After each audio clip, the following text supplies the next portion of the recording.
अस्सलाम वालेकुम दोस्तों, यहाँ पर आपको ताज़ा तरीन खबर क्या करते चलेंगे। चीन ने मुबादला का दखल करने रिकॉर्ड कायम कर लिया है। हालिया दिनों में एक बरतानवी थिंक टैंक ऑक्सफोर्ड इकनॉमिक्स ने एक रिपोर्ट जारी की जिसमें कहा गया कि आलमी मुल्क में गुज़श्ता 2 बरस के दौरान चीनी मसनूआत की मांग में इजाफा हुआ है। ये रुझानात बुनियादी तौर पर अमेरिका की तरफ से चीन से डेक्लोप्लेन के दावों की नफी करते हैं। आलमी मार्केट में चीन के शेयर्स में इजाफे का रुझान ज़ाहिर करता है कि चीन के बगैर आलमी इक़्तिसादी तरक्की नामुमकिन है। China state administration of foreign exchange के 7 तारीख को जारी करदा शुमार के मुताबिक जुलाई के अख्ताम तक चीन के ज़र मुबादला के ज़खायर 32 अरब 90 करोड़ अमरीकी डॉलर तक पहुँच गए।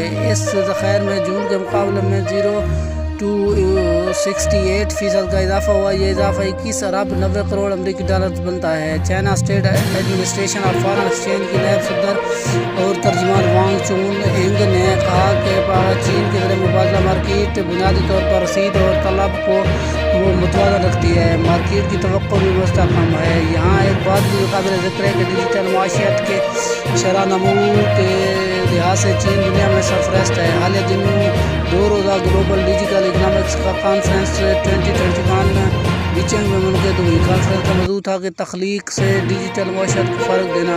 कॉन्फ्रेंस में जारी करदा आलमी डिजिटल माशियत की वाइट पेपर के मुताबिक डिजिटल तरक्की नए सनती इनकलाब की अहम सहमत व खसूसियत बन चुकी है और आलमी डिजिटलाइजेशन का अमल तेज़ी से जारी है। China academy of information and communication technology के सरबराह यू शाओ हाउई ने निशानदाही की कि डिजिटल माशियत से मुख्तलिफ ममालिक की तरक्की को फ़ौक़त मिली है।